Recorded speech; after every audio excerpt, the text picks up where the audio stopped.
Good afternoon. I'm Jim Sani, and I'm the faculty director of the Stanford Law School Religious Liberty Clinic and the moderator of today's important and timely webinar. As someone who studies, teaches, and litigates in the religious liberty space and across a wide diversity of perspectives and audiences, it is my distinct honor to welcome you and our dynamic group of esteemed panelists to today's event entitled, Is There a Needle in the Haystack? Exploring Religious Objections to Vaccine Mandates. Sponsored by the ABA section of Civil Rights and Social Justice, today's panel is one of many in a series of rapid response webinars. We are actively planning additional programming on a variety of issues, so please visit americanbar.org/CRSJ for updates. During today's program, we encourage you to ask questions through the Q&A, not the chat function. If you do not see the controls, please ensure your screen is not idle. We will address questions at the end of the program, and we'll be sharing a recording of the program to all who have registered so that you can share it widely with your networks. And with that, allow me to introduce our distinguished panelists. First, and in order of appearance, we have with us today Jennifer Gray Woods. Ms. Woods is the Associate Director of Public Affairs and Religious Liberty at the General Conference of Seventh-day Adventists in the Washington, D.C. area. Of particular note for today's panel is that in addition to being a proud graduate of Harvard Law School, Ms. Woods has a Master's of Public Health from Johns Hopkins and specialized in public health law before joining the legal team at the Adventist Church. We look forward to Ms. Woods starting off the panel with her insights on the state of play in the vaccine mandate space. Next up will be Jeffrey Berman. Mr. Berman is Senior Counsel at Seifert Shaw LLP in Los Angeles, where he specializes in labor and employment law. Again, of particular note for today's panel, beyond his distinguished academic record, including service as an editor of the Law Review at UCLA, Mr. Berman is an experienced litigator in both the healthcare and religion space. We look forward to Mr. Berman sharing his perspective and advising organizational clients on how to navigate the vaccination program process and some practical issues relating to religious exemptions. Our third panelist is Nick Miller. Dr. Miller is both Senior Counsel at Sher Jaffe LLP in Washington, D.C., as well as a distinguished professor and director of the Religious Liberty Institute at Andrews University in Michigan. Another highly credentialed panelist with a law degree from Columbia and a PhD from Notre Dame, Dr. Miller has particular and practical expertise in the law and religion space, including on the matter of vaccine mandates. Notably, Dr. Miller's firm filed a high-profile lawsuit just this week on behalf of 2,000 United employees objecting to the airline's vaccine mandate. We look forward to hearing more about that today. Fourth and finally, we are grateful to have with us on the panel Wendy Mussel. Ms. Mussel is the founding partner of the law offices of Wendy Mussel and of counsel for the law firm Levy, Vinnick, Burrell, and Iams, LLP, both in the Bay Area. Ms. Mussel has frequently been named one of the top labor and employment and trial lawyers in California, has served with distinction as the president of the California Employment Lawyers Association, and is a fellow of the American Bar Foundation. Ms. Mussel has handled high-stakes civil rights, discrimination, harassment, and retaliation cases for the entirety of her career, including in religious accommodation cases, and brings to today's panel a wealth of timely expertise for advising clients in that space. Without further ado, let me turn over the panel to Ms. Woods. Thank you and good afternoon. To begin, I want to provide the following current numbers regarding COVID-19 from the CDC COVID tracker. As of yesterday, September 22nd, there have been over 42 million cases of COVID in the US, including over 677,000 deaths. Over 182 million individuals are fully vaccinated, and this comprises about 55% of the total US population, and a little more than 66% of those 18 and older. You know, we're in year 2 of the COVID pandemic, and governments and businesses are still working to see how they can best protect communities and employees. For some, the response has been to implement vaccination mandates. Many companies are requiring vaccinations for on-site workers, and President Biden has recently issued his executive order requiring vaccinations for federal workers, as well as a number of businesses. But these vaccine mandates have not been without pushback. Vaccine hesitancy persists despite clear evidence that vaccinations provide effective protection for individuals and populations against the virus and its most serious effects, including death. Although few in number, there are those whose religious beliefs and convictions lead them to oppose various forms of medical treatment, including vaccinations. These individuals have often relied on religious exemptions when vaccinations are mandated, because for them, vaccination mandates may signify a violation of their religious freedom. It's important to note that a majority of the world's religious denominations and faith communities have issued statements supporting public health measures aimed at stemming the spread of COVID-19, including the use of vaccinations. Yet religious freedom is not just about protecting mainline religious groups or beliefs. It's about respecting the right of every person to believe and act according to the personal religious beliefs and individual conscience. But this right is not without limits. And there is a growing sentiment that for any vaccination mandate to be effective, it should be applied to everyone across the board with no allowance for religious exemptions. With some people arguing that religious exemptions to vaccine mandates should be eliminated entirely because they aren't required by law and they're not desirable as a matter of public policy. Through the years, courts have held the society's interest in preventing the spread of deadly, highly transmissible diseases far outweighs the right to free exercise of religion. In the seminal 1905 Supreme Court case, Jacobson v. the Commonwealth of Massachusetts, the court upheld the state of Massachusetts' smallpox vaccination mandate over the objections of a vaccination objector, Mr. Jacobson, stating that there were times that for the public good, an individual's liberty may be restrained. Courts have held that a state has a compelling interest in the protection of its citizens from communicable diseases, and courts have not found that there is a legal requirement to provide religious exemptions to vaccination mandates. Despite this, most vaccination mandates do include religious exemptions of some sort. The largest vaccination programs are mandated at the state level as requirements for children to enroll in school. By requiring vaccinations at the school level, communities have been able to protect their population against contagious and oftentimes deadly diseases such as mumps, measles, hepatitis B, and others.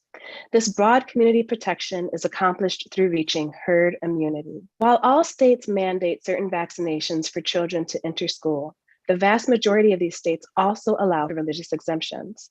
The number of individuals who have historically requested a religious exemption from these school vaccination mandates has been small. Herd immunity has rarely been compromised by granting these requests. However, in recent years, there have been instances in which the number of individuals requesting religious exemptions have hindered a community's ability to reach herd immunity. Between 2008 and 2015, California experienced a number of measles outbreaks as vaccination rates in some areas fell beneath the threshold necessary to maintain herd immunity. In response, California legislators tightened the state's vaccination laws to ensure that more individuals received the necessary vaccinations. Now, parents in California can request an exemption only if their child has a medical reason not to be vaccinated. Since California tightened its requirements, the vaccination rates in the state have risen, and communities have achieved the required vaccination levels to obtain herd immunity against the measles and other communicable diseases once again. When states consider whether to allow for religious exemptions to school-based vaccination mandates, they're balancing two competing interests. First, protecting individual freedom of conscience, and secondly, protecting public health. They are weighing the extent to which they can allow an individual to act according to his or her conscience without exposing the community to harm based on that individual's actions. With many employers now mandating COVID-19 vaccinations for their employees or considering mandates, it's now businesses that are making these difficult determinations and weighing these two competing interests. Title VII prohibits employment discrimination based on race, color, religion, sex, and national origin. Under Title VII, an employee's religion includes all aspects of religious observance and practice, as well as belief. And an employer is required to reasonably accommodate an employee's religious observance or practice, unless that accommodation would pose an undue hardship on the conduct of the employer's business. And undue hardship has been defined by the courts as anything that would create more than a minimal cost or burden to the employer. I'll end my presentation here and let some of the other presenters talk about the extent to which an employer must accommodate an employee's request to be excluded from a vaccination mandate for religious reasons. Thank you. Thank you, Ms. Woods. Mr. Berman? Okay, thank you very much. The purpose of my presentation is to provide those of you who advise employers of a process that you can use to establish a vaccination policy and to respond to claims for religious exemption, and to give those of you who represent employees a better understanding of the challenges that employers have had to face in balancing the various competing interests. In the end, I think that if you represent an employee that believes that there is a failure to accommodate, that it is often much more useful to make a call to the employer and try and reason things out, knowing that the employers have already gone through a lot of effort to try and come up with a policy that works and takes care of all of the competing interests. That's much better than shooting off a lawsuit and then trying to talk later on. So employers, especially large ones, have taken a lot of time and given a lot of thought to developing their vaccination programs. They've thought about religious accommodation requests, as they should, but not on the scale and of the type that they're getting in connection with vaccination claims. For example, the EEOC statistics show that nationally on a yearly basis, that the EEOC receives about 3,000 religious discrimination claims of all types, not just accommodation cases, but of all types. Yet, even though the EEOC nationally is getting 3,000 claims a year of all types of religious discrimination, we have large clients who already have gotten more than 3,000 claims for religious accommodations from their vaccination programs. So what's happened is that the employers have been sort of caught by surprise. They certainly never expected the volume of cases or claims that they're getting for religious accommodation, and had really no reason to expect that, nor have they started to figure out how to deal with the various issues that are raised. You need to understand that the employers never wanted to be in this situation, that when they developed their programs, they had to develop a program that dealt with a whole lot of interests, not just religious accommodation. They had to deal with health and safety of their employees, their customers, the various existence of their business, the liability that they could incur by having employees infect others, their legal mandates, the EEOC rules, and in some cases, their collective bargaining agents. So while it was important for most employers to have an accommodation process in their plans, that was sort of the last thing. It's the last thing in the process that you have to deal with, but they were expecting not to see what they have actually seen. So what do these programs look like, and who's involved in putting them together? For a large employer, these programs are very sophisticated. They are put together by a team of HR experts, operations people, and legal. And in doing that, they have had to balance all these various considerations and to give a lot of thought to what was the best way to do it. A lot of them didn't put in mandatory vaccinations until Pfizer was approved on a more than temporary basis. Now we're starting to see them. When they're developing their programs, the employers have to make some basic decisions from the very beginning. Are they going to require everybody to be vaccinated? Are they only require certain jobs to be vaccinated? Are they going to have to have masking as an alternative? Are they going to have other alternatives for employees? I see that we're getting feedback. There's the chat. Is that feedback from my presentation? And if so, maybe I can do something about it. It's getting a little better now. I think just maybe be a little closer to the microphone. And if everyone else can mute, just in case. Okay. Okay. They had to decide what was going to be the accommodation process And for most employers, when they did that, they've had questions and answers that they would give for the accommodation process, both for the religious accommodation process and for the disability accommodation process. They had to balance, they had to figure out what to do about training managers, how to announce it, and how to keep things confidential. So there was a whole lot that went into their programs. And I think that if you're representing employees, you need to know that this kind of process went on, and you have to take that into consideration when and how you're going to approach the employer. In terms of the accommodation process, large employers have developed forms, they've developed questions, they've gone through a process when an employee makes an accommodation request to educate the employee. They have come up with different ways to evaluate whether it's a sincerely held religious belief. They've gone through trying to figure out, are there other ways that we can accommodate? Is it remote work? Is it testing? Is it masks? Is it unpaid leaves?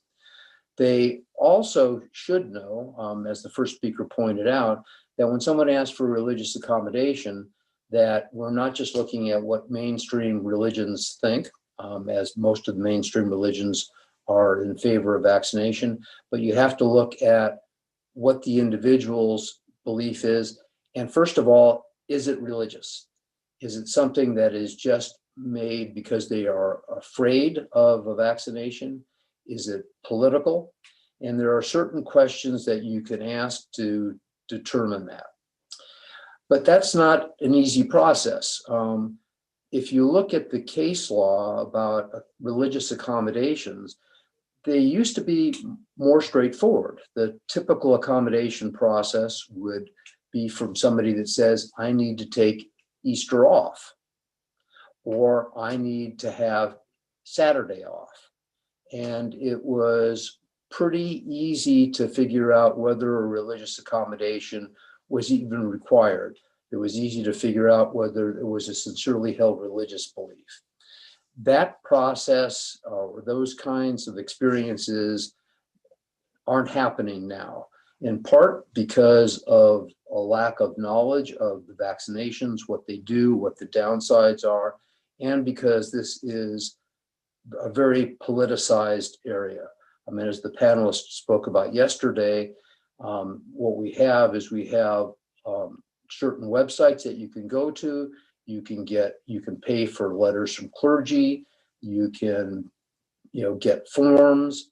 And when an employer gets inundated with, in some cases, we have clients, at least 2 or 3, that have gotten over 3,000 claims, and they are based upon form letters. It's very hard for the employer to respond and to figure out what to do. But there are questions that they can ask safely to determine whether it's a religious belief and determine whether it's sincerely held. Once they do that, they have to go into what the accommodation process requires. And the accommodation process under both federal law and most states is that you don't have to give the employee the accommodation that they necessarily want. It just has to be a reasonable accommodation and one that the employee does want. And then, as the first speaker mentioned, there's the question about undue hardship, and the federal standard that undue hardship is really a de minimis test. As you hear from some speakers later on, that there are states, including my state of California, where we find Mr. Berman, we're getting feedback once more. We're getting the feedback once more. Maybe just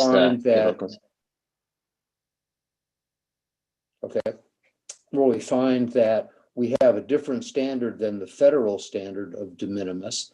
But if you look at our standard, which is adopted elsewhere, where the focus is on really costs, because under the federal standard, if the cost is more than de minimis, you don't have to give the accommodation. On ours, it says that cost is not necessarily a defense, but I'm not so sure that when you're looking at the undue hardship, when you've got safety and health, that our new standard even applies. So with that, I'll open up to the next speaker, who I think is going to comment on this very issue. Thank you, Mr. Berman. Professor Miller. Yes, thank you, panelists and attendees. I'm going to go in a slightly different direction first, but I'm going to come back to where Jeff ended. And I've played a little bit of a dual role in looking at the question of vaccine mandates. As was mentioned, I'm involved in legal matters here in the United States regarding them, but I've also had the opportunity and privilege as also a scholar to work with some overseas groups in looking at these questions on an international basis. And what I find that does is it allows you to go a little bit back to first principles, where people are borrowing little bits of their legal framework from where they come from, and we're trying to put it together in a way that provides guidance for everywhere. And I wanted to share with you some of the conclusions that we reached in a document, and I'm going to start sharing my screen now if I can. Let me try to accomplish this. Okay. And there it is. All right, are we seeing the slide on the screen? Religious freedom during public health emergencies, lessons from the COVID-19 pandemic, is actually a policy document that was created. We had a conference, Andrews University, BYU Law School, and Portsmouth University in England sponsored a discussion on this topic back in last December. And we created a policy brief in March that was contributed to by more than 20 legal and religious liberty scholars from Europe and North America. It was contributed to by one of the officials in the UN Human Rights Office, and then they adopted the paper that we did as part of their Faith for Rights curriculum that they share around the world to help organizations and countries deal with religious freedom questions. This brief wasn't entirely about vaccines, of course. It was about pandemic guidelines and restrictions generally. And we submitted it. It's being submitted as guidance by the Interfaith Forum of the G20 that just met in Bologna, Italy last week, to the G20 summit happening in October. And the document can be viewed at this website I have here. And I have given the PowerPoint to the organizers, and I believe they will share that with those who are interested, so you can look at the original document. I'm just going to share those aspects of the document that relate particularly to vaccines. There's 6 overall principles, and there's 3 of them that deal with vaccine questions. And the first came under the heading, avoiding stigmatization and scapegoating. There, in part, it says we were concerned about the issue of minorities being scapegoated in a public health crisis. And it said no religious persons or religious communities shall be stigmatized during a public health crisis. And then the part relating to vaccine, as vaccines become more widely available, such scapegoating can extend to either groups that are willing to take the vaccine or more often those that refuse to take it.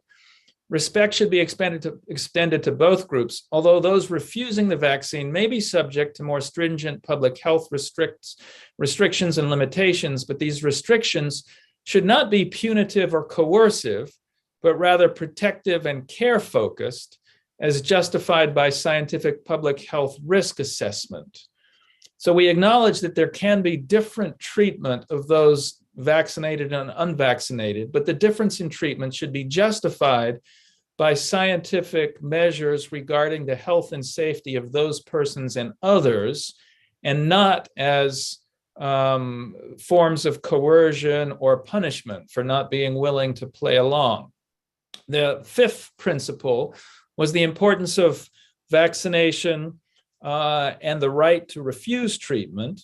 And here we acknowledge the basic medical principle of informed consent, that vaccines have become essential to combating infectious diseases and will likely be necessary in future public health crises. At the same time, the principle of informed consent is a cornerstone of medical ethics and international human rights law. Incompetent patients have the right to refuse treatment, including vaccinations. In addition, some individuals may have medical, religious, and or conscientious objections to receiving vaccines. So there's that famous 1905 case out of Massachusetts where the US Supreme Court upheld vaccine requirements, penalizing the plaintiff with a $5 fine for not receiving it. But I think that after World War II and the rise of informed consent, that a vaccine mandate the state would not be allowed, at least in the US, to require vaccinations and physically implement those, but the state can certainly provide limitations and allow private employers to provide limitations. But these limitations should be narrowly tailored as practically possible to honor the autonomy and dignity of dissenters. It should seek to maximize the opportunity for online or remote participation in schooling and public gatherings, and to encourage the creation of work-at-home options for state and private employees. In many instances, the public health may be adequately protected by the accommodation of mask wearing and frequent weekly COVID testing by on the unvaccinated, which President Biden's guidelines that OSHA appears to be working on now seem to allow for. Again, the limiting measures should be protective and proportionate to the risk involved, not punitive or coercive attempts to force compliance. And then finally, there's a heading dealing with dialogue between civil authorities and religious leaders, which we view as very important for pandemic restrictions generally, that there should be conversations ahead of time, but certainly in relation to the vaccination. As Jennifer Wood pointed out, there isn't a major religious tradition that has prohibition against vaccinations. Even I have friends that are Christian Scientists, and there's not a formal church teaching there. Now, individual Christian Scientists may have conscientious objections, and the same is the case with other religious groups. Many religions emphasize the religious ethical frameworks of codependency and the individual's positive moral obligation towards others. In such cases, religious leaders are well positioned to encourage their followers to receive vaccinations, to promote public health on ethical grounds. But in those instances where members persist in vaccine hesitancy or refusal, religious leaders can also play an important role in working out the scope and definition of accommodation to protect both the moral integrity of those persons, as well as their health and that of the general public. And I know my own church has taken this position and role.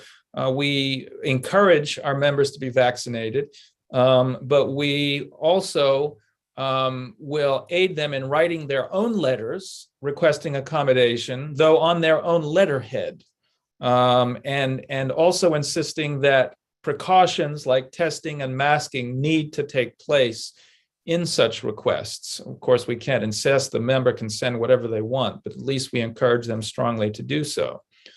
So this brings me to sort of shifting gears and coming back to the United States for a moment. You can see that I take both the health needs of the vaccination campaign very seriously, but also the importance of conscience and respecting those who are seeking an accommodation. And my firm recently undertook a lawsuit on behalf of United Airlines employees. It was filed this week at TRO. It's a class action on behalf of 2,000 employees. Here's the headlines from some of the covering press: the draconian COVID vaccine mandates, seeking a TRO under Civil Rights Act, Title VII, and also under the ADA. And some of you lawyers may be wondering about bringing something under Title VII without exhausting your remedies. Well, in several circuits, including the Fifth Circuit, we have filed with the EEOC complaints to begin the administrative process, but in at least a number of circuits, you can bring injunctive relief before you have a right to sue letter, so that you can protect the status quo. And that's what we're seeking in these instances. There's three kinds of employees: those recovered from COVID that have the antigens that would test on a regular basis to show that they have ongoing natural immunity. And then there are those with medical objections and those with religious objections. And I will say that the initial response from United, and in fact, what caused the suit to be brought, is they said, yes, you can file for religious and medical objections, but they have to be in by a very early date in September. And if you don't make the deadline, you can't raise the objection. And also the accommodation that's being offered is leave without pay, which really we don't view as an accommodation at all. There was no meaningful attempt. So the TRO is requesting that United enter into a process of discussion to explore what reasonable accommodations may exist. And we recognize that that may differ depending on the employee and the responsibility between pilots and ground crew and stewards or stewardesses.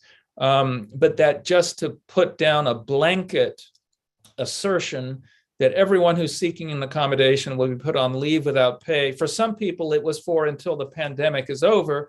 For others, it was for until they can figure something else out. Anyway, that's my presentation and the time I've got, and I'll look forward to a discussion. Thank you, Dr. Miller. Ms. Michel? Thank you. And I'm going to share my screen, but I think I can't do so while someone else is sharing theirs. Let me stop sharing then. Thanks, appreciate that. So what I'm going to be focused on is differences between state and federal law as it relates to this issue of accommodations, and particularly where we see some specific changes where, oh, it went away, where we see differences in the law, particularly as it relates to undue hardship. And so there are differences under Title VII of the Civil Rights Act versus state laws as it relates to the definition of undue hardship. That could be its own hour-and-a-half presentation. So what I will be doing is just going over some of the major differences and how that may impact you on the ground.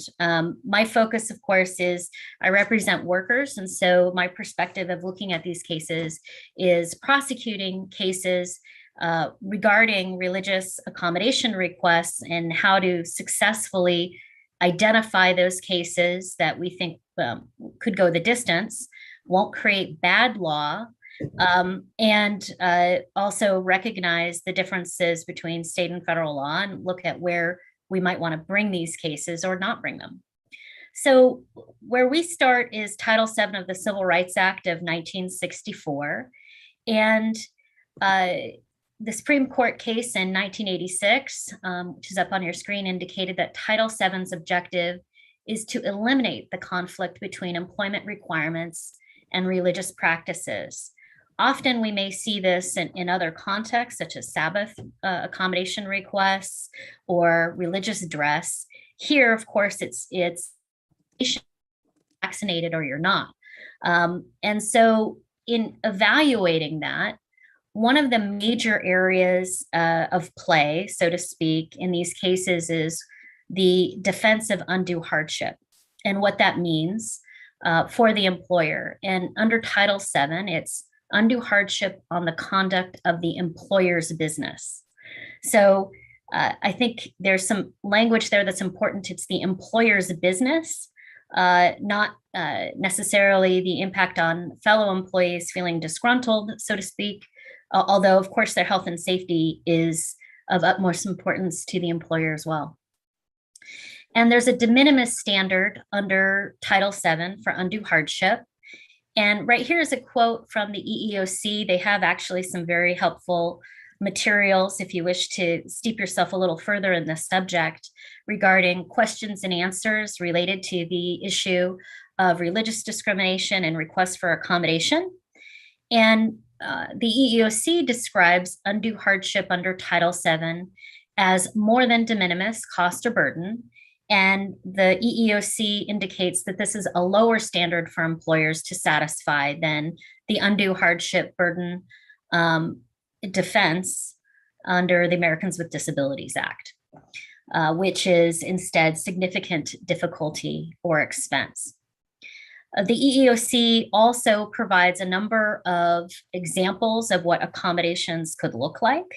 And I find that those are very helpful to cite by plaintiffs' attorneys and also for employers to understand. Those can include changing job tasks, lateral transfers, ship swaps, for example, voluntary substitutes.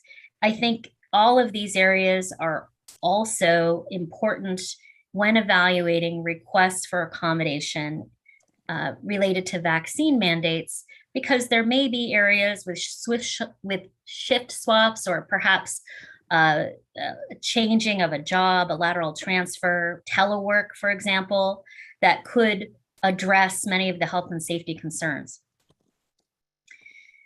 California has a much higher standard as it relates to undue hardship.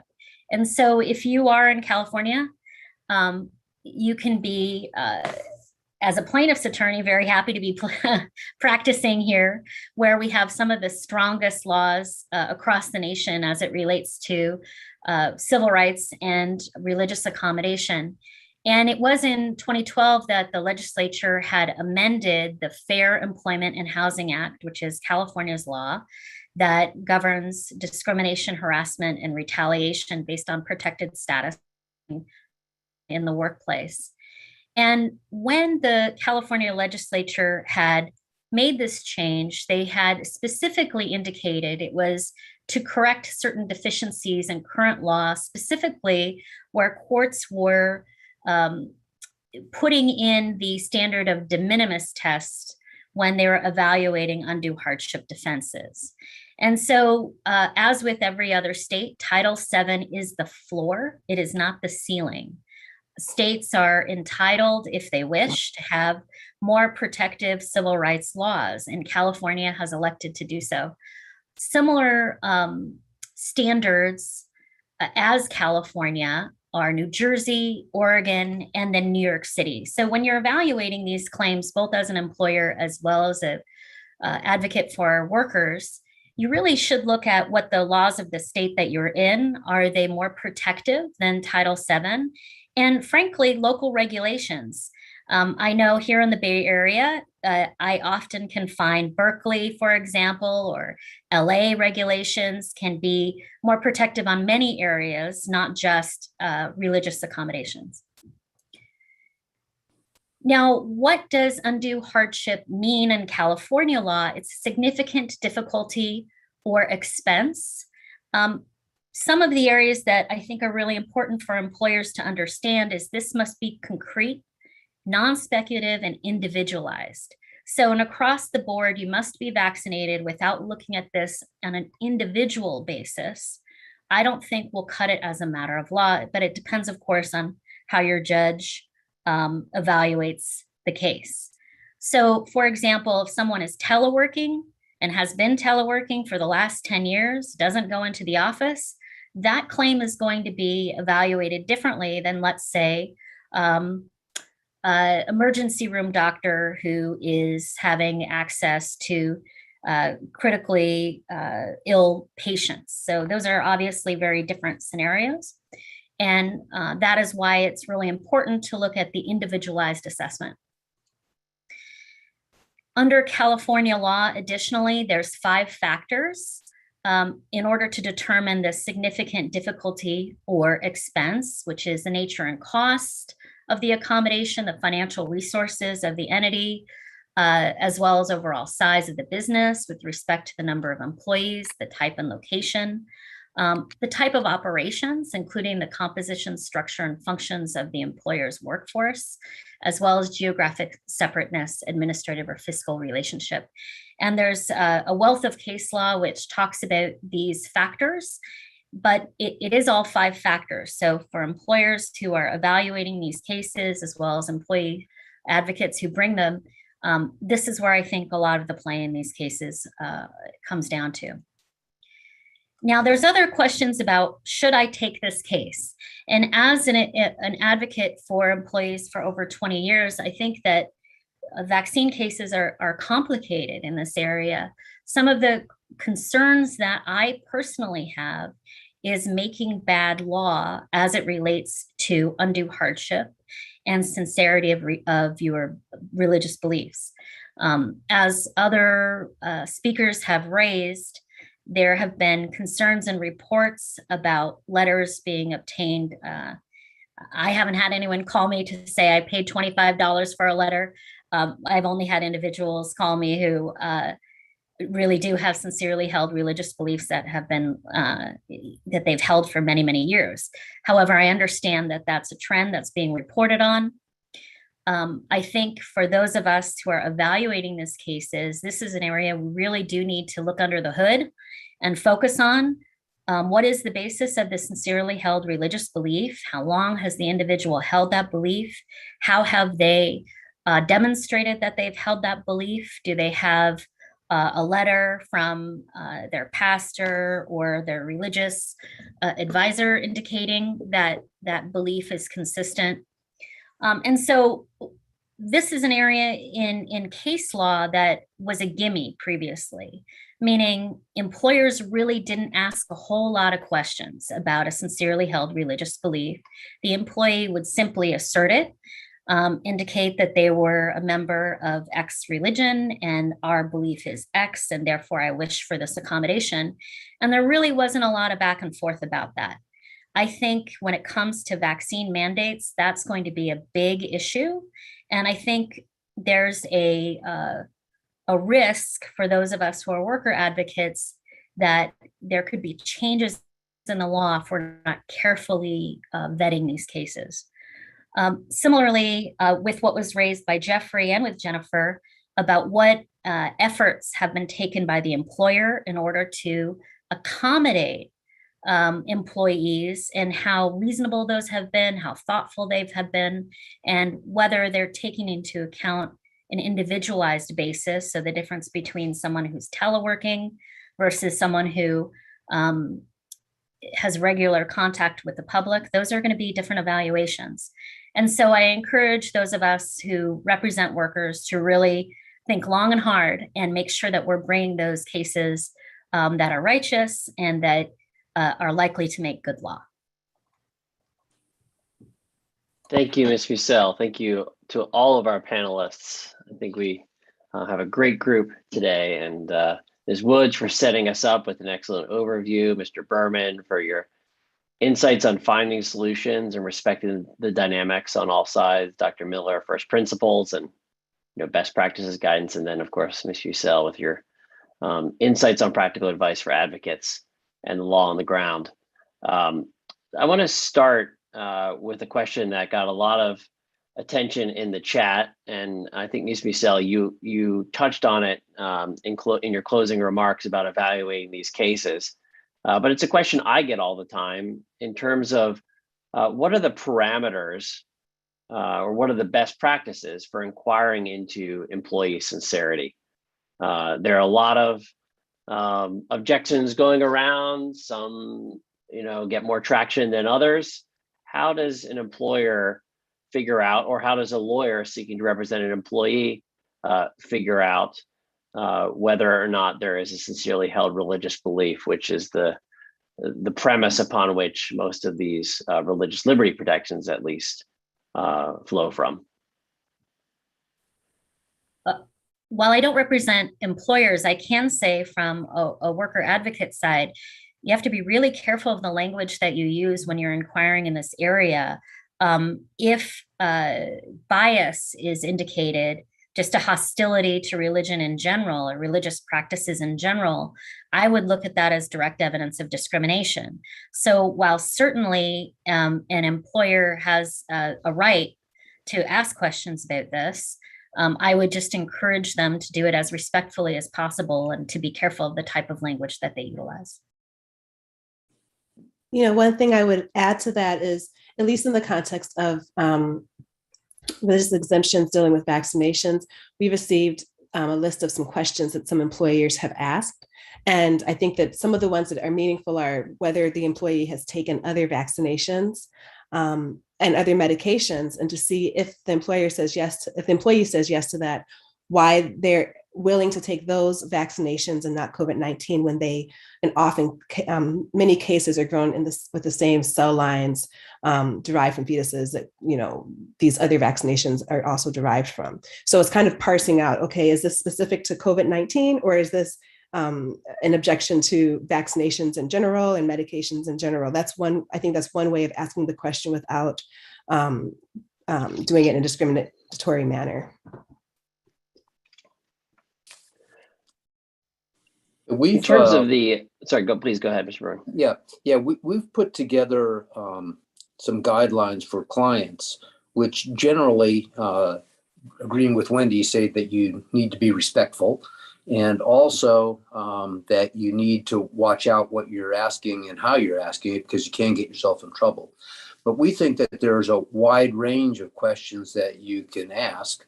And our clients have received so many of these form letters.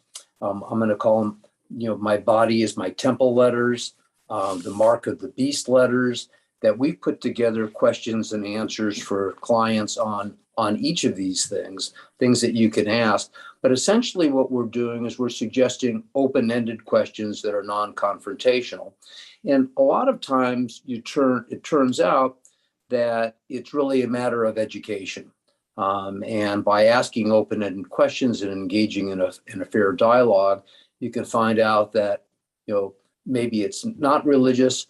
Maybe you can instruct the employee can learn something about it, and you can go forward without having to worry about the accommodation. But you do need to be careful. There are questions you can ask and answer. And the ones that you ask, I think, vary depending on what the request is. If it's a form letter that somebody bought off of the internet, that's a little different than somebody that comes in individually. I can say as an employer representative that when you get something that is bought off of the internet, and especially if you look what's available on the internet, the letters are confrontational. They are not designed to be instructive at all, and they really cut off dialogue. And what both the employer needs and the employee needs is dialogue in this instance to find out, is an accommodation required and what's the appropriate accommodation. I would just add that some employers are seeking for letters from churches to support the employee's claim. And that is not consistent with legal requirements under both First Amendment law as well as Title VII law. The important element is the conscientious religious belief of the individual. Now, you could get letters from church or religious leader to affirm your sincerity, but that's something that the employee could choose to do, but should not be required to do. And the employee's assertion of their religious conscience is protected under the law, whether or not it's supported by some larger organized system of belief. Thank you. On moving on to the balancing of interests, you know, a lot of this discussion obviously involves understanding of the background science to these things. And it seems like, and this is maybe picking up on Mr. Berman's, you know, in counseling employers, but also in counseling employees, Mr. Ussel, how much science are employees required to know when articulating a sincerely held religious belief? And on the flip side, how much science are employers required to know in demonstrating an undue hardship? Because it seems like you know, both sides, in a sense, have that dynamic that they have to deal with. So whether or not the employee, you know, what their objection is, Ms. Woods mentioned the connection with fetal cell lines and that sort of thing, or on the employer side, right? The health and safety risks. What are they? Is this Is this something that, aside from the, whatever they might think in their own mind, what about just the sort of objective requirements of having to demonstrate this? I'm sorry. Go ahead. I don't think there are objective requirements for an employee who's making a request to be well steeped in the scientific literature. There is case law. Let's just take it out of vaccine for a moment, because I understand that that's very politicized. Let's take Sabbath accommodation. If you are evaluating that, a person does not have to be perfect in their religious observation in order to have legal protection. So perhaps they didn't always observe the Sabbath. Perhaps there's some Sabbaths that they do work, for example. You don't have to be perfect in whatever that idea of the religious observations are in order to come under the ambit of the law. I do think, though, that we have to be careful, because if someone says, well, I object because I think that this vaccine utilizes fetal cell lines, for example, but take a panoply of medications that perhaps use the same lines, that becomes an area that I, as a worker advocate, would be concerned about at deposition and at trial. I also would be very concerned that a judge would latch onto that and obviate my case. So while I don't think that employees have to be scientists in order to have requests for accommodation, I do think that there's the evaluation of what does the law say, and then how is this really going to play out in a courtroom? And so I think that's part of what we're doing. Yeah, two points. One is I agree with Wendy. Employers need to know that the belief of the employee doesn't have to be one of a organized religion. It can be their very own belief. It just has to be religious. There's lots of case law on the failure to have consistency doesn't take you out of the ambit of the protections. I agree with all of that. I think, though, that this is not the first time that we've had this kind of situation where I have found that education is helpful. Years ago, we started with the AIDS epidemic, and we had lots of employees refusing to deal with employees who were HIV positive, or dealing with clients, or dealing with patients, or whatever. And we didn't say that the employee had to be an expert in the science, but we found that if the employer knew something about the science, that you could have a dialogue with employees and you could alleviate their fears. And in this case, you may be able to get the employee to say, "You're right. I'll take the vaccination." That may or may not happen. It's not required that the employer does it. Just part of the educational process. Certainly not required that the employee know the science. And the science is difficult. Thank you. Another question we got in the chat or in the Q&A is what effect does a prior infection of COVID have on an employee's claim and an employer's undue hardship defense? In other words, the ability of the employer on the science, right, that we were just talking about. Because we've seen that crop up where, and I think Dr. Miller, you mentioned this in your guidelines, right, as something to be aware of when implementing best practices for handling particular cases. Yeah, in our United case, we feel that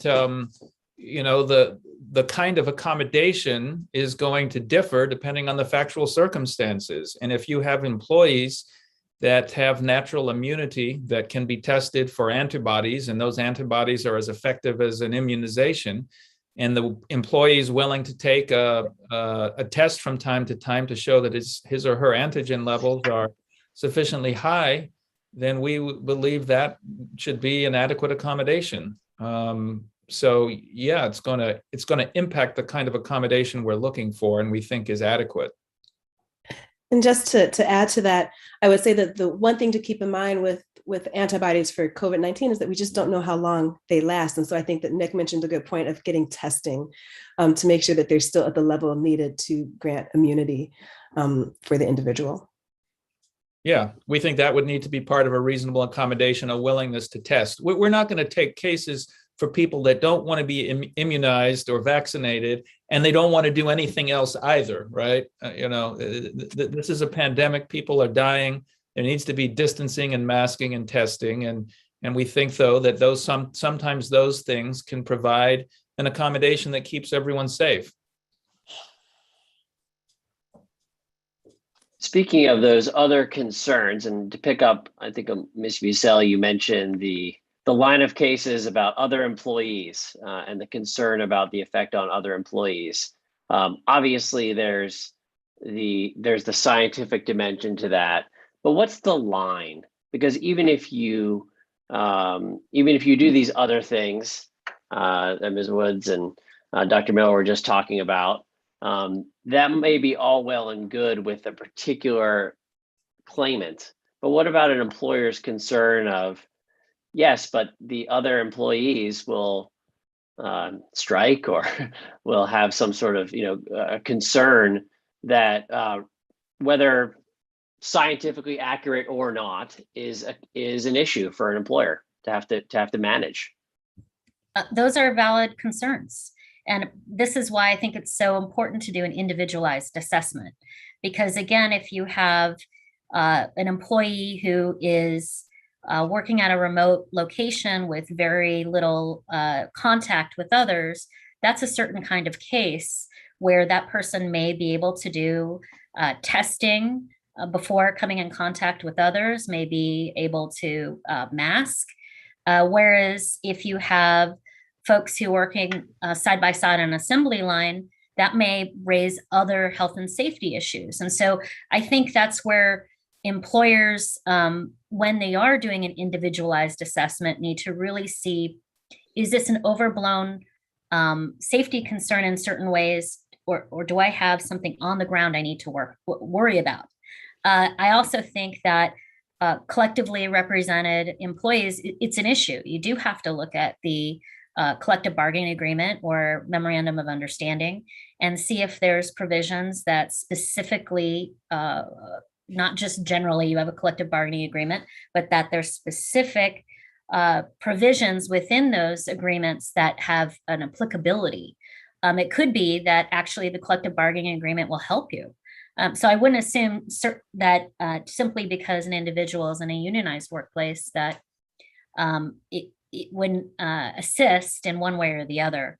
But it is fair that an employer raises concerns about health and safety. Certainly, we're in the middle of a pandemic. And so we really need to drill down on what that means for that particular job and that particular person, in my opinion. Thank you. Other thoughts, Mr. Berman, on that, advising employers. What do you see in your counseling of employers? Is that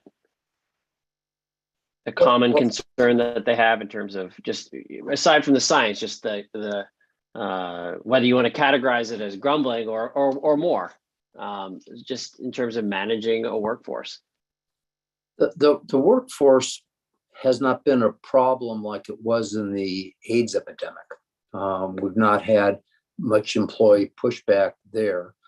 On the union side, we found that the healthcare unions have tended to be more cooperative than some of the traditional blue-collar unions, and that they're letting us put in mandatory vaccination, that they just want to talk about, what are the effects and what are various accommodations. Does that answer your question? Or Yeah. If I could, and we just got a question in the Q&A. As a general matter, customer preference is typically not a defense to a civil rights violation. That you, as a general matter, you can't say, well, I'm discriminating because my customers demand that or expect that or something. That's typically not, that's out of bounds. That is not a valid defense. But what about, is there something about this situation that makes it a little different? I suppose the knowledge, whether or not a customer would know whether someone is vaccinated, I suppose is one issue, I suppose. But what of customers' expectations, or the ability of an employer to say, or a business to say, our staff is fully vaccinated, and wanting to project that to the public who would have concerns? Yeah, I don't think infectious, the infectious status is a protected category.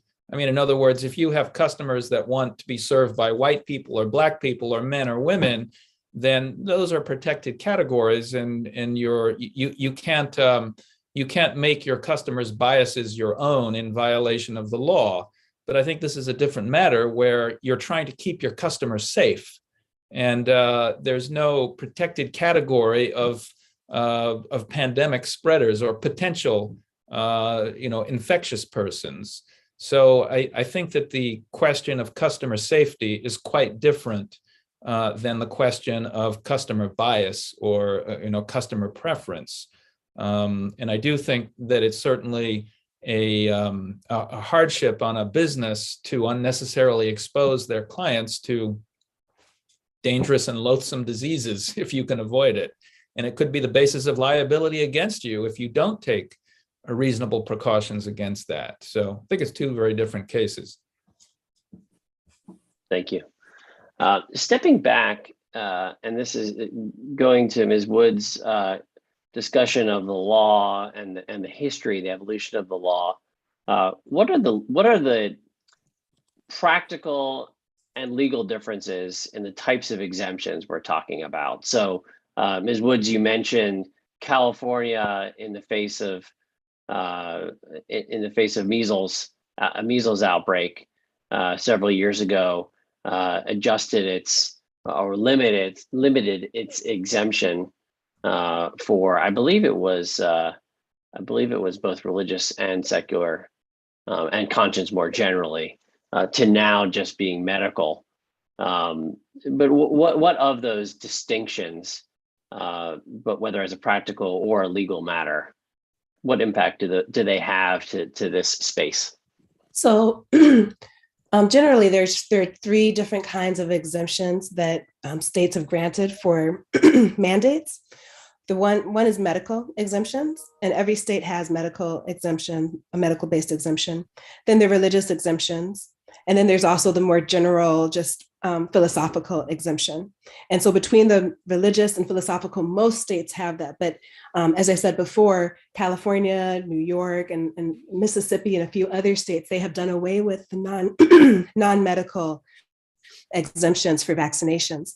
And so if you're looking at how you would evaluate a medical exemption, I think, versus a non-medical exemption, I think in some ways you're looking at the different standards between like ADA and Title VII and what kind of burden or balancing test you'd have to do with those two things. But I will leave that to an employment person who can better speak to those standards. No, this is actually a very important point, and it comes up in our United case because we have both religious objections and medical objections. And there's a bit of a paradox. It's easier, I believe, to make religious objections because you don't need an expert opinion from a pastor or a church leader. It can be an individual conscience. But for the medical exemption, you probably need a letter from a doctor stating the basis of your disability or the reason you can't take it. So it's harder to get. But on the flip side, it's easier to state the religious exemption, but the employer only has to show a de minimis cost, anything more than a de minimis cost, to meet their burden of actually making the requirements stick. Whereas in the ADA context, there's more of a intermediate level of,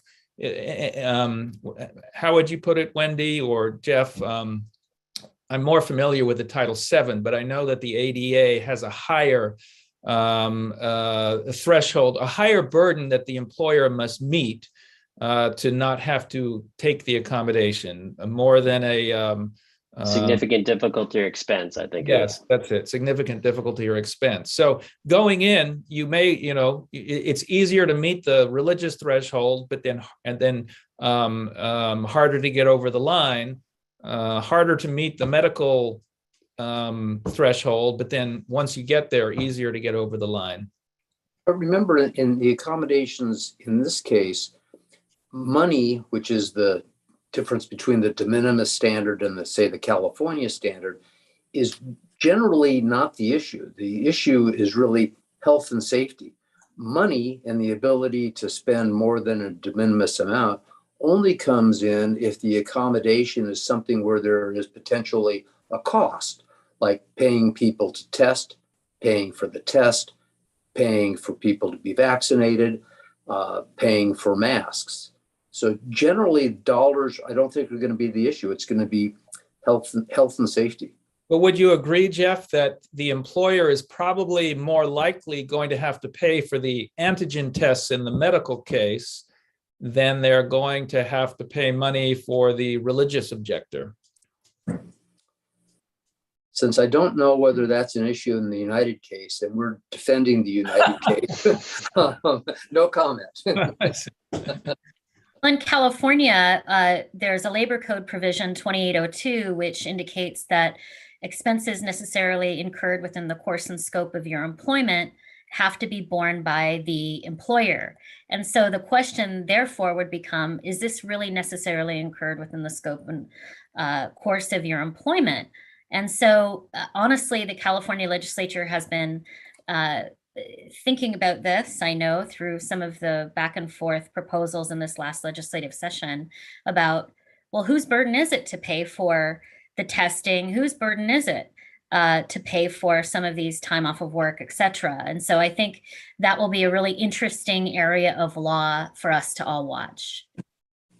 Yeah, we've gotten 2802 cases in a related area, and that is with employers who, as an employee comes into the plant, you have to spend 15 seconds filling out a questionnaire or having their temperature taken or getting a mask to put on. We've had those 2802 cases. Right, daunting and doffing cases similar to putting on other safety equipment. As a worker advocate, I say you absolutely have to pay for that, and your failure to pay for it can cause some very large penalties for employers. I think that's slightly different than if you object to taking a vaccine, who has to pay for your weekly COVID testing? That may be your accommodation. And so I personally find that a fascinating question, and I'll be interested to see how California law develops in that area. We had another, sorry, you want to go? Go ahead, Dr. Miller. No, well, there's some questions in the chat about like philosophical objections versus religious objections, and related, can you make clear that things like unease about a vaccine are not religious grounds for objecting? And there are some employees do allow for medical, religious, or just conscience objections. But I would say at this point that conscience is not a separate category from religion, at least under Title VII, and probably under the Constitution, if that's ever applicable here. Back in the 1970s, the Supreme Court explored the notion of conscience, religious-like but not religious conscience objections to selective service and the bearing of arms. And they did find a kind of equivalent for a secular conscience, grounded in your view of ultimate reality in the world. But they really haven't developed that line of cases, and they've really sort of set it aside. And at this point, I would say that it has to be expressed in religious terms or medical terms, or you're not going to get it. But, maybe there's a middle ground here. I'm at Andrews University, but just down the road is University of Notre Dame, where I did my PhD work.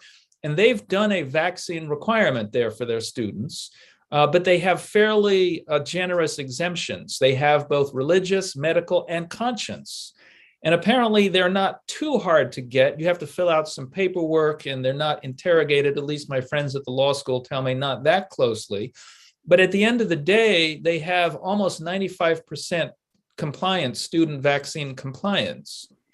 And it seems, at least for at the age level at students at Notre Dame, that the hassle of filling out paperwork, is enough of a barrier that most of them, that with these liberal accommodations, most of them are still willing to get the vaccine, and maybe other institutions will find that's the case as well.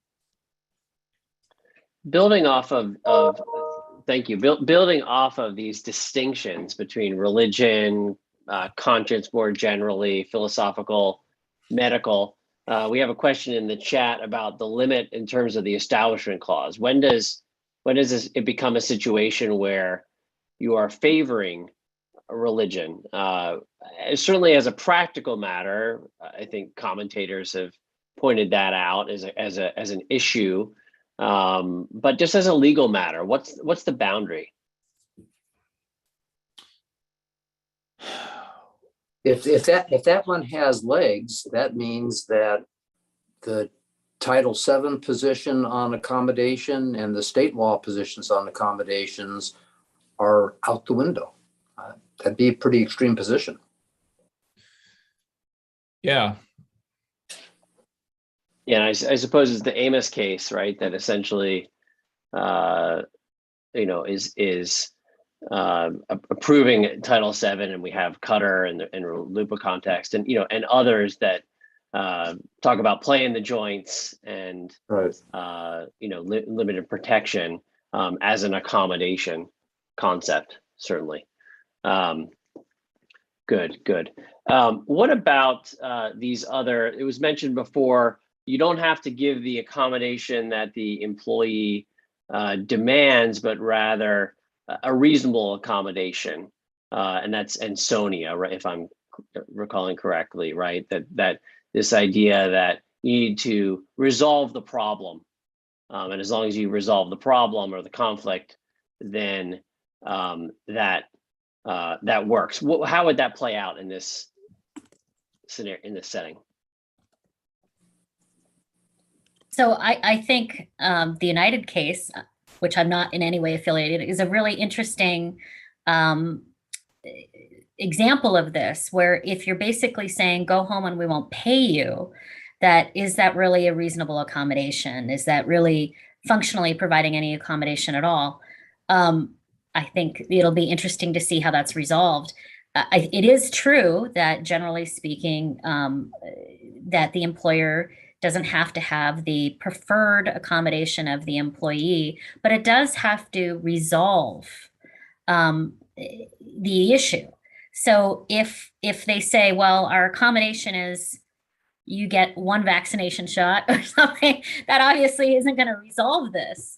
And so, there can be issues such as transferring the employee. They may not enjoy that, but that could be a reasonable accommodation, and that would be a hard fight for me to win unless it was clearly retaliatory or clearly discriminatory, for example.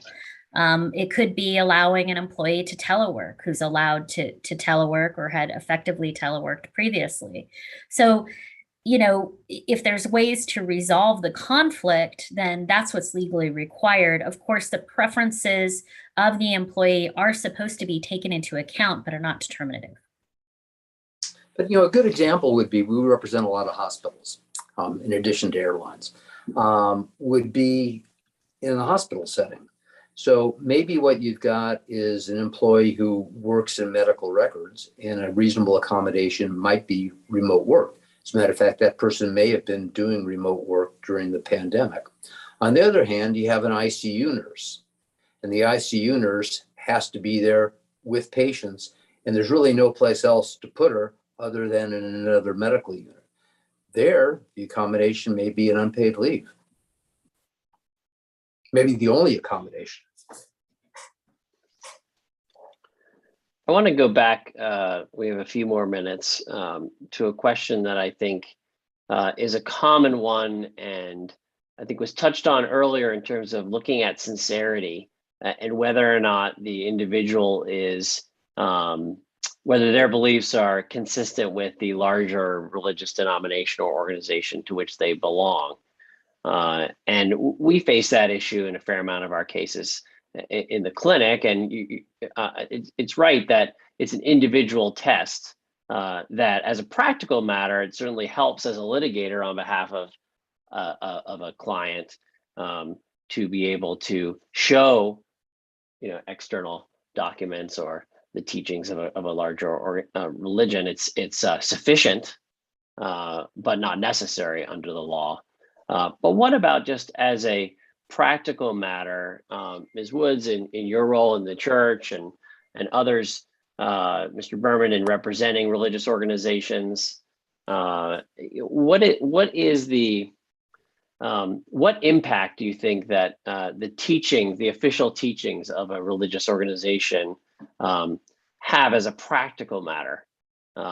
Yes, it's true. We know the black letter law, but just as a practical matter, what impact do you see that having in your work and your observation of this? Well, this has been part of our educational process with our clients, because the clients, if the client read all of the Title VII law on religious accommodations, they're going to find most of them are Seventh-day Adventist Sabbatarian cases.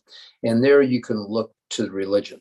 But we have had to educate our clients that you can have a sincerely held religious belief that has nothing to do with an organized religion at all, or it can be different from the view of the organized religion.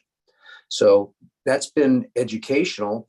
It makes it obviously much more difficult for the client to determine whether the belief is religious in the first place and whether it is sincerely held.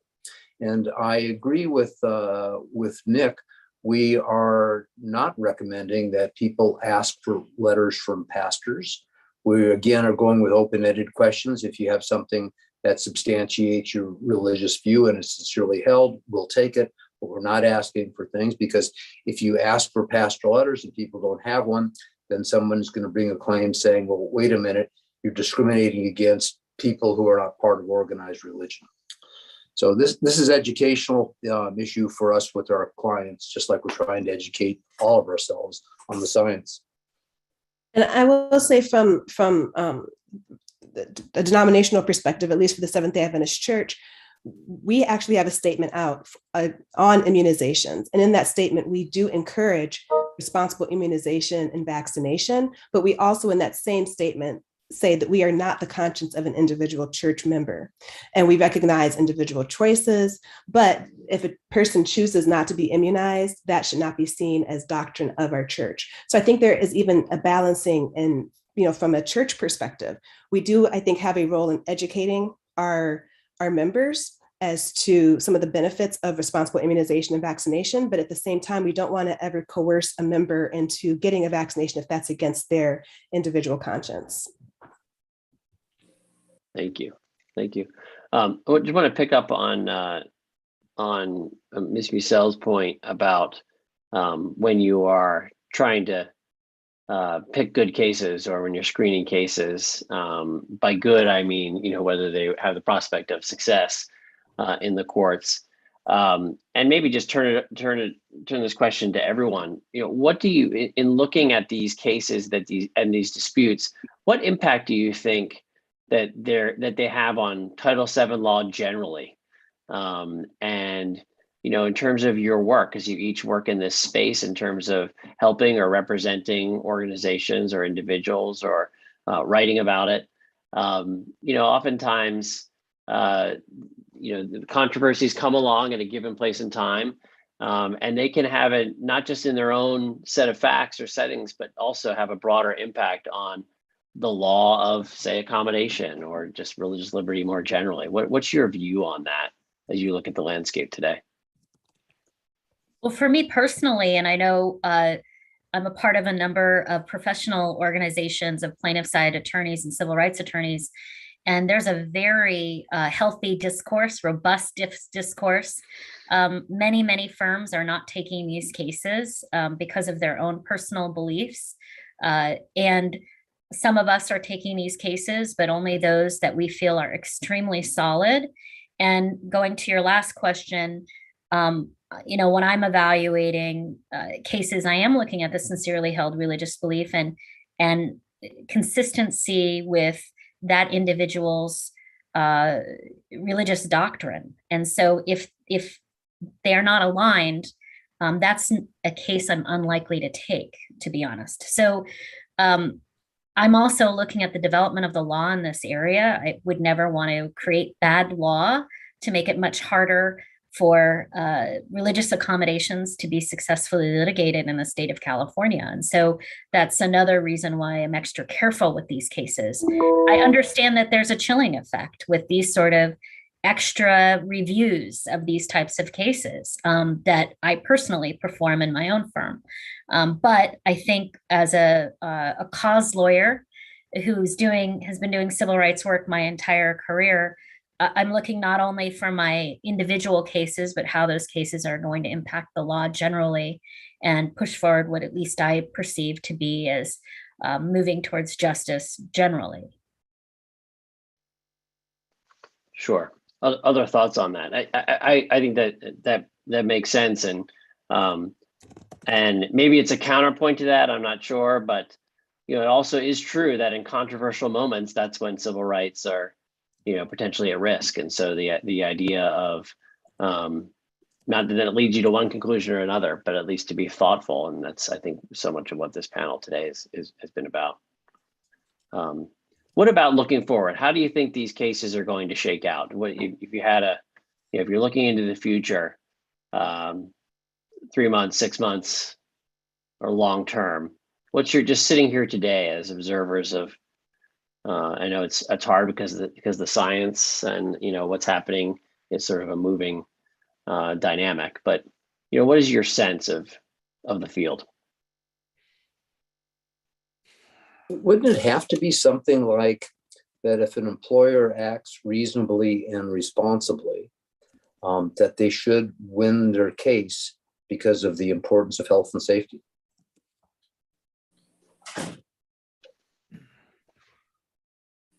Other thoughts?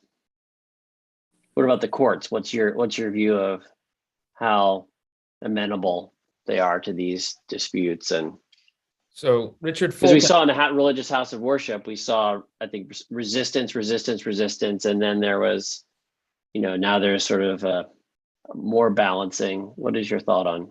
So Richard Fulton asked that in the chat, actually, about the Supreme Court case that was protective of religious worship. Does that point in a particular direction? And as far as how vaccine mandates and accommodations will be dealt with. And, my sense is, though we have a court that is ostensibly protective of religion, that more and more that protection of religion is becoming a protection of establishment and institutional religion. So, the ministerial exemption is being given rather broad life and being expanded beyond ministers in the pulpit and priests and imams to elementary school teachers. And some people view this as a victory for religious freedom, but really it's a victory for religious institutions at the expense of the civil liberties of individuals. And I'm wondering, and maybe fearing a little bit, given what side of the case that I'm on, since religious institutions are generally in favor of, and as we've said, no major ones oppose vaccines, that it may be that the individual consciences will not be given such a robust protection as the institutional worship has been given. But I think there are very good reasons that individual conscience should be respected, and that institutional religious freedom is really built on the importance of the individual conscience. And we will certainly argue that fair and reasonable accommodations should be made. And if workers can do their job safely, that they should be allowed to do so and shouldn't be coerced or punished into getting the vaccine. So there, Jeffrey. Yeah. Well, I'm all in favor of the rights of the religious institutions. One thing that is unique, that regardless of which courts these things go to, each of the courts has, that I know of, including the U.S. Supreme Court, has implemented very robust protective, mandates for their own staff and for practitioners. So every judge, at least that I know of in the Ninth Circuit and the federal court cases, they're all aware of the potential of spread of COVID. And they're trying to keep lawyers and jurors and everybody else out of their courtrooms. So they all get disqualified. I don't know. I think I this think is it's a really good point about the personal interaction. You know, everyone has an opinion on it, right, and an experience with it. Mr. Russell. exactly right. I think that part of the evaluation of cases is venue, and what judges you may get, what court you're in, what do you know about their beliefs or their practices in their particular courtroom as to whether that case is going to be successful. If you have a judge who is in person and demands everyone appear in person, probably that judge is going to be more open to these cases. If you have judges who've been very vocal about everyone needs to be vaccinated and everything's remote, then you may have a different reception. So I think part of the evaluation of these cases is looking at those individual down to that kernel level of where would you bring this case? What judges might you be in front of? Because absolutely, each of us here has our own views on it and made our own decisions for ourselves and our families, and nothing is any different for our judiciary. Well, thank you. Well, thank you so much to our panelists. I think we are nearing the end of our time, and I'm grateful for all those who are in attendance. Thanks so much for joining us. We had a great turnout. Fascinating issues, really important and timely ones. We encourage you all to continue to keep in touch with us here on the panel. Happy to continue the conversation. I'm sorry that I didn't get to all the great questions that you had. But just want a special thanks to our panelists for your critical and really thoughtful work. I really enjoyed our conversation, and thank you for taking the time out of your busy schedule to share your wisdom and insights. Just wanted to share too that the section of Civil Rights and Social Justice of the ABA provides these free webinars and resources for legal professionals and advocates nationwide. And we hope this discussion today helped all of you in your work. Let's continue the conversation. Please also consider joining and becoming active in the ABA. You may do so at ambar.org/CRSJ. So thanks so much again for joining us. Thanks to the organizers at the ABA, and take good